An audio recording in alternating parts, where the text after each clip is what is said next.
They tore down my chicken coop while I was at work, and 2 weeks later, I locked a gate that stopped 218 homes from getting their trash picked up. The strangest part?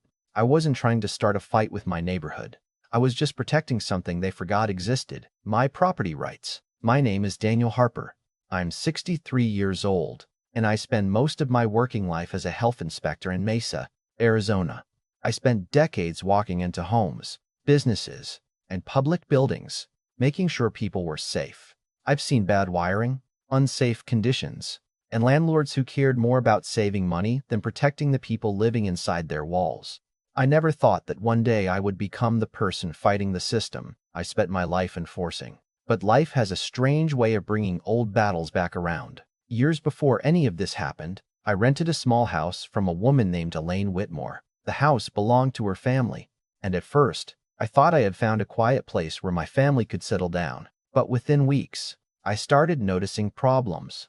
There was a musty smell coming from the walls, dark patches forming in corners, and electrical outlets that made me uncomfortable every time I plugged something in. I wasn't looking for trouble. I wasn't trying to make someone's life harder. I did what I had always done. I documented the issues and reported them through the proper channels. To me, it was simple. If something was unsafe, you fix it. That's what responsible adults do. But Elaine's daughter, Vanessa Whitmore, didn't see it that way. Vanessa was the kind of person who walked into a room and immediately expected everyone to know she was in charge. Years later, people would call her confident. Some would call her controlling. Back then, I just thought she was angry because someone had challenged her. When she found out I had contacted the city, she confronted me in the driveway. I still remember the way she looked at me, arms crossed, like she had already decided I was the villain in her story. "You inspectors always think you're above everyone," she said. "You people abuse your authority and make problems where there aren't any." I told her I wasn't trying to punish anyone. I just wanted the house to be safe, but she wasn't interested in hearing that. To Vanessa, I wasn't a tenant raising a legitimate concern. I was a problem.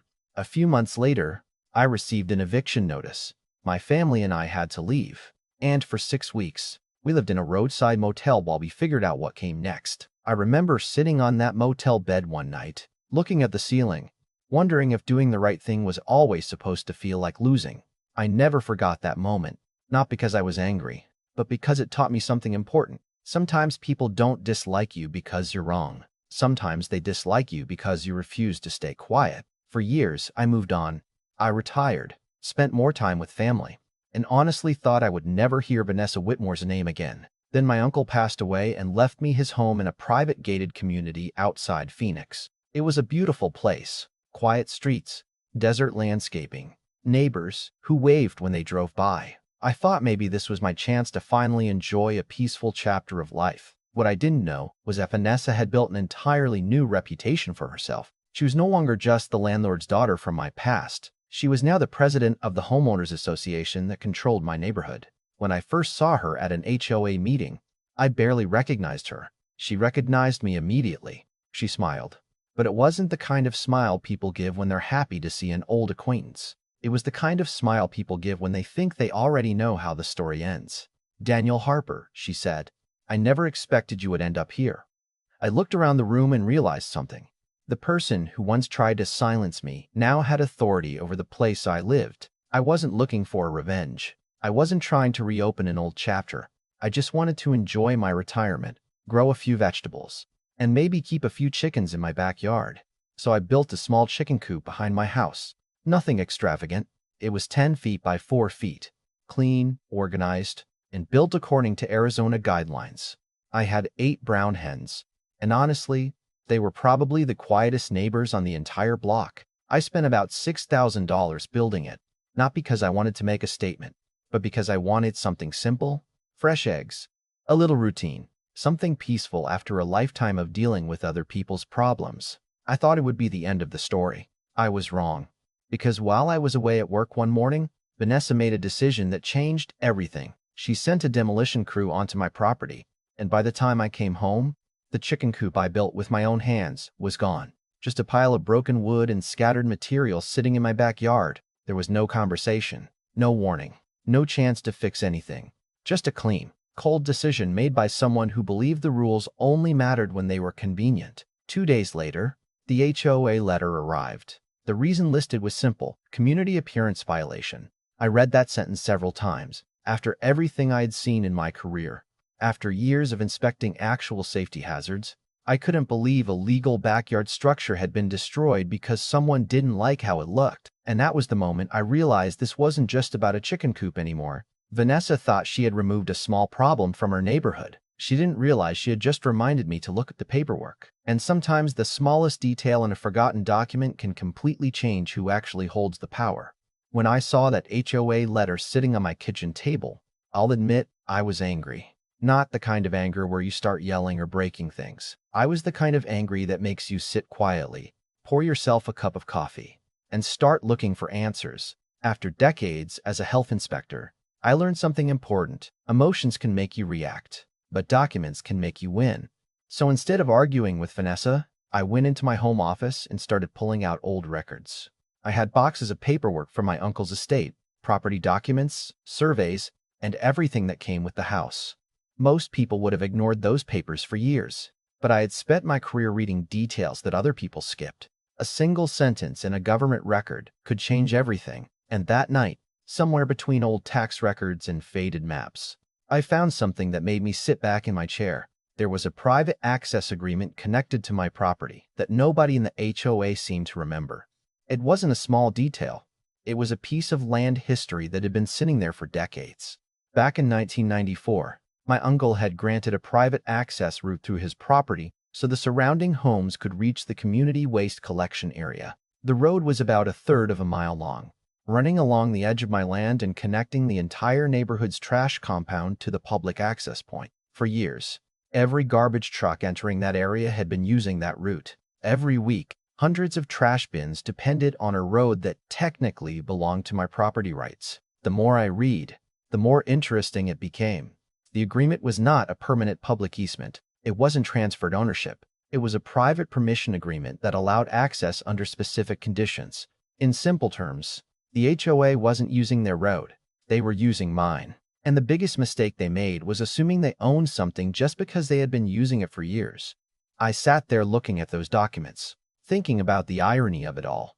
The same person who once called me a professional complainer had now made a decision without checking the facts.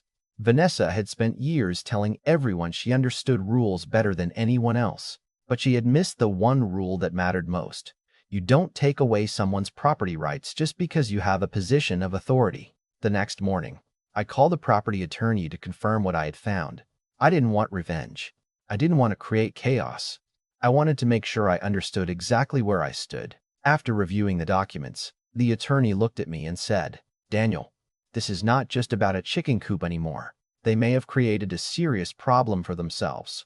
That sentence stayed with me, because honestly, I didn't want 218 families to suffer because of one person's decision. The neighbors weren't the ones who demolished my co-op. They weren't the ones who ignored my rights.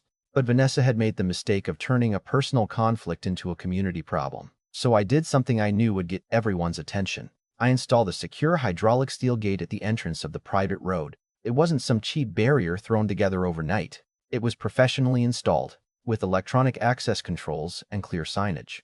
The sign simply read, "Private Waste Access. Authorization required." I wasn't hiding what I was doing. I wasn't sneaking around. I wanted everyone to understand that this was not an act of revenge. It was a reminder that ownership still mattered. Then I sent certified letters to Vanessa and the HOA treasurer, Marcus Bell, explaining that the access agreement was being revoked effective immediately. I expected an argument. I expected angry messages. I expected Vanessa to show up at my door demanding answers. What I didn't expect was how quickly her confidence would disappear. 4 hours after the letter was delivered, my phone rang. It was Vanessa. "Daniel, what exactly do you think you're doing?" she asked. Her voice had that same sharp tone I remembered from years ago, but something was different this time. There was pressure behind it. Fear. I stayed calm and said, "I'm exercising my property rights, the same way you exercise what you believed were yours when you removed my chicken coop." There was silence on the other end. Then she said, "You can't just shut down access for an entire neighborhood." I looked at the documents sitting on my desk and replied, "Actually, Vanessa, I can, because it's my property." That was the first time in years I heard her not have an immediate answer. The HOA quickly realized they had a much bigger problem than they expected. Their garbage contract cost them around $150,000 a year, but without access through my road, they had to find another solution. Individual waste services for each home would cost significantly more, and the county had strict rules about garbage collection delays because of health concerns. Suddenly, the little chicken coop they destroyed had become the center of a much larger issue. The neighborhood started asking questions. At first, some residents blamed me. They thought I was punishing innocent homeowners. One neighbor even stopped me near the mailbox and said, "Daniel, people are saying you're holding the whole community hostage." I looked at him and said, "I'm not holding anyone hostage. I'm asking why my property was treated like it belonged to someone else." That conversation changed things. Slowly, residents started looking deeper. They asked to see the HOA records. They wanted to know why nobody checked the property documents before taking action. And when they discovered the access agreement, the mood in the neighborhood shifted. People who had supported Vanessa began questioning her decisions. Then the local news got involved. A reporter showed up at my house, asking about the gate, the chicken coop, and the HOA dispute. I told him the same thing I had been saying all along.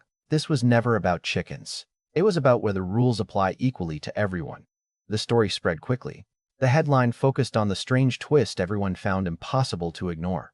A former inspector who lost his backyard coop had discovered he controlled the road the entire community needed. Within days, the HOA board was under pressure. Residents demanded explanations. They wanted accountability. They wanted to know why their president had acted first and checked the facts later. Vanessa, the same woman who once walked into meetings like she owned the room, suddenly found herself answering difficult questions from the very people who had trusted her. Eventually, the board scheduled a private meeting with me. They didn't come with threats this time. They came with a different attitude. They knew they needed a solution. Vanessa arrived last, and for the first time since I had known her, she looked less like someone in control and more like someone who realized she had underestimated the person standing in front of her.